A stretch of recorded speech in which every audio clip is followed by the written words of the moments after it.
से हंजिन खिबसिंग अदुना युमदा नेताना ngahak phawal lei ban nang dringai da bom ma mudin ma yauna mu kapsula ganda makoi singduna phawal da bo khalo gari uram da ge central government amadi pr government gi khongthang se miyam da me seng ne khanghal lu hai bo kham sina ai ahan ma ta thamjage government gi mai kai da gi shanti hanjila le manipur se ing tap por le haina idp sing yum da hanjin ba hore haina miyam da utjai ra kan sida ngarang numidang se central security force na khurak hangna deploy toraga thambiba mafam har tare kangbairo side dagi bom amadi lomai yauna masing yam laba round kaya ama torbung bangarom da kapsilakna tamna miyam gi punsida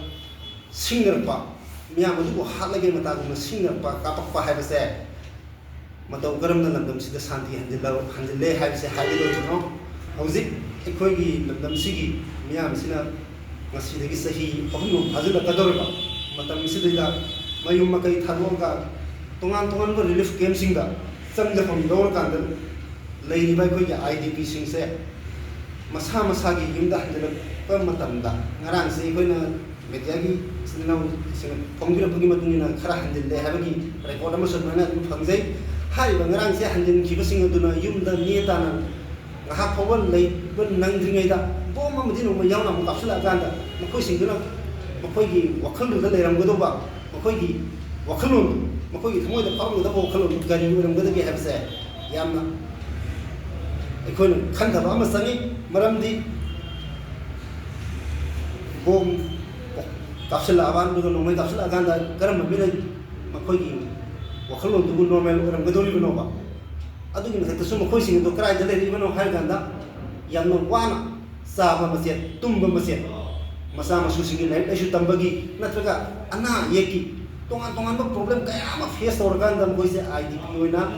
koi gi relief camp sing da yamna wana khang lag laki ba dum bai pai sa sri long ak tane ba